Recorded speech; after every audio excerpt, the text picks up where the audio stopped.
Hello everyone. In today's video I'm going to talk about how we can manage the little time that we have with us. In short, we are going to talk about time management. So when you're talking about time management, what do we mean?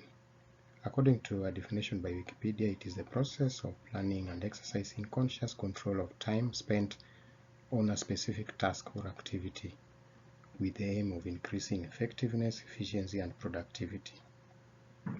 Time management involves demands relating to work, social life, family, hobbies, personal interest, and commitments.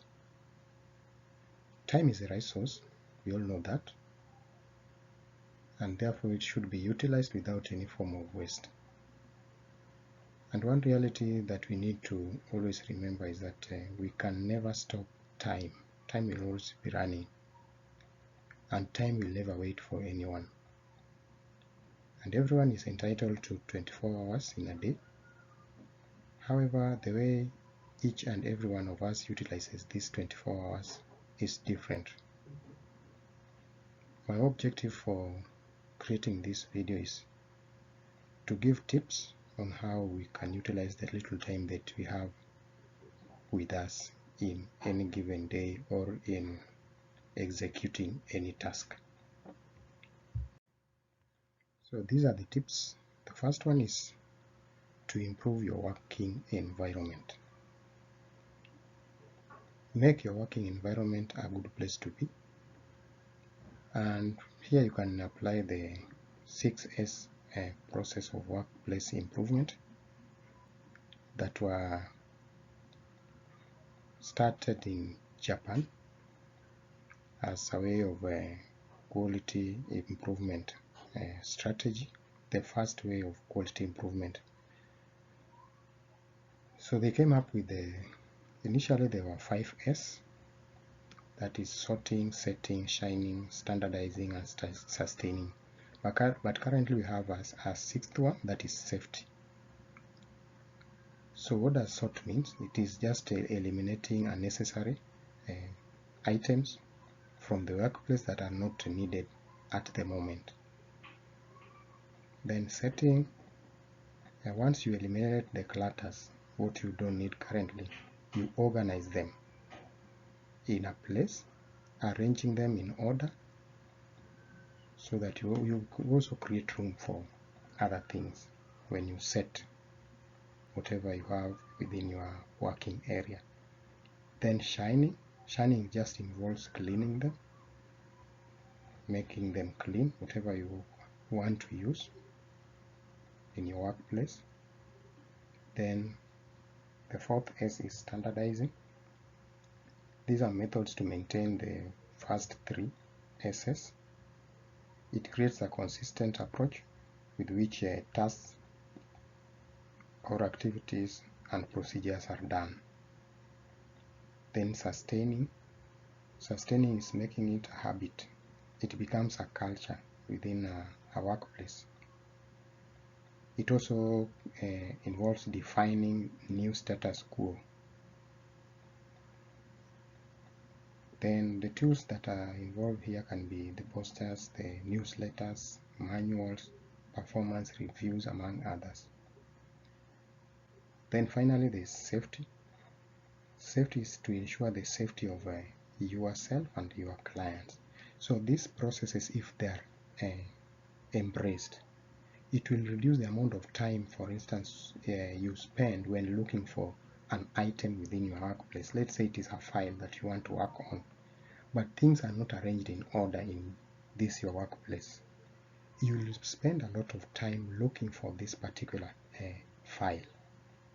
So applying this will reduce the amount of time that you spend in carrying out your activities within your working environment. Number 2 is to set achievable goals. And in setting achievable goals, you just set targets. Be realistic with your targets. Know your ambitions. Don't be over ambitious. Set targets that you can achieve. Remember, when we are formulating objectives, we are supposed to be smart, specific, measurable, attainable, realistic, and time-bound. Those. So here, when you're setting your goals, be realistic with your goals. Number 3 is to prioritize your tasks.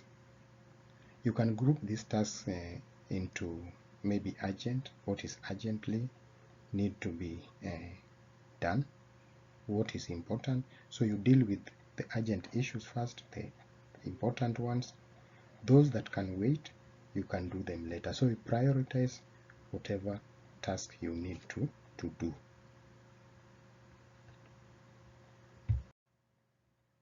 Tip number 4 is to set timelines for each task. Always remember to allocate time for each task that you intend to do. Evaluate your turnaround time for each task that you undertake. You can use a calendar or some apps that are currently available that you can install in your phones to help you in setting the timelines for each task. Number 5 is to plan your day ahead. You can organize your schedules on a daily basis or even on a weekly basis. Some can even do it on a monthly basis. But let this be realistic. If it is possible to do it on a daily basis, that is okay. Weekly basis, that's okay. Do not wake up not knowing what you are supposed to do for that day.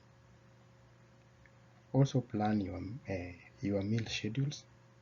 Know when you are going to eat and what you are going to eat, so that you don't spend a lot of time thinking of the food you are supposed to eat, whether you are going to eat from a restaurant, or you are going to cook at home, or you are going to make and place an order for somebody to bring it home. You need to plan for this as well, so that you don't waste any time. Number 6 is to align your activities with your goals. Evaluate if what you are doing will lead to you achieving your set goals. And based on what you have planned to do for the day, create a to-do and done list. You can create a list of what you intend to do, what you have planned to do for that day, and if you have done it, you can mark it as done, so that at the end of the day you can, or at the end of that period that you've planned to carry out this task, you can evaluate what did I do and was it in line with what the objectives that I intended to achieve. Avoid also deviating from your plans. Discourage yourself from introducing impromptu activities, things that you did not plan for. And whatever you do, you always assess if it is going to add any value to the goals that you set earlier. Number 7 is to avoid being a perfectionist. We know that it is only God who is perfect. All human beings have their flaws or their weaknesses, so don't try to compete with God. You will be frustrated at the end of the day if you don't, if you are not perfect on what you intend to do. Just aim at improving the quality of what you are doing, but don't aim at being perfect. Number 8 is to avoid multitasking. Avoid being a jack of all trades. Doing very many things at the same time will just divide your attention. You will lose focus. Multitasking doesn't save time, contrary to what people think.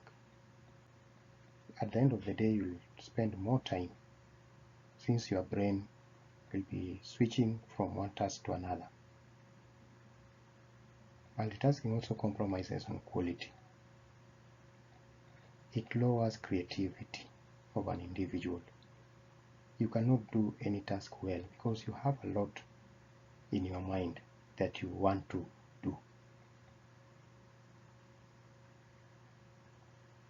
Number 9 is to learn how and when to say no.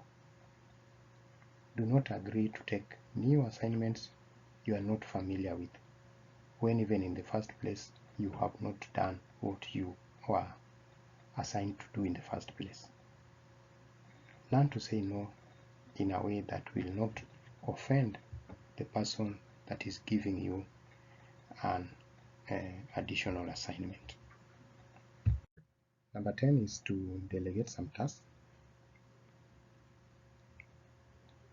By delegating this some tasks, it doesn't mean that you are incompetent. Remember, you can never get more than 24 hours in a day.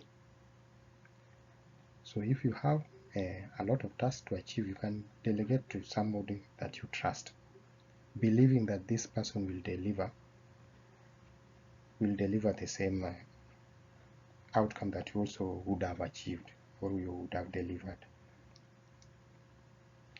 By delegating, it also shows that you are open to new ideas, as well as being ready to empower others to also make decisions.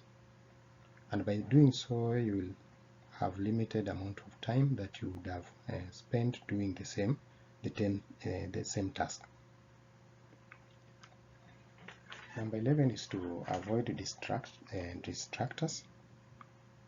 Avoid things that distract you from what you are doing.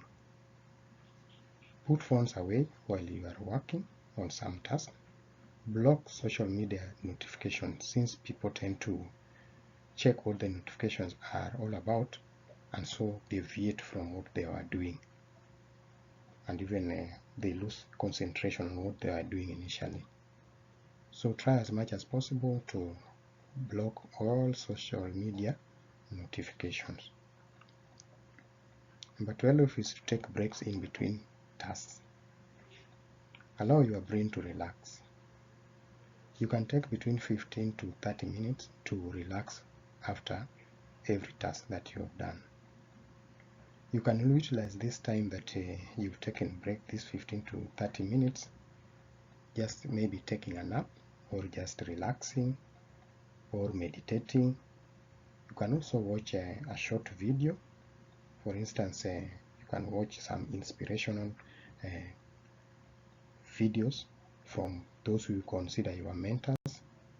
You can also listen to music, but always remember to take between 15 to 30 minutes to just relax. Finally, you need to reward every accomplishment. For every task that you achieve, have a reward system, however small it might be. Also remember to have fun and appreciate yourself. So with that, that is what I intended to present today. Remember that it doesn't matter the amount of time you have each day. Just ask yourself how you utilize the time that you had. Do not believe in the negative stereotypes that there are things that you cannot do or you cannot achieve within a specified time. Avoid such negative stereotypes. You can always achieve whatever you intend to achieve if you can utilize your time effectively or efficiently. Thank you very much. Let's meet in my next video.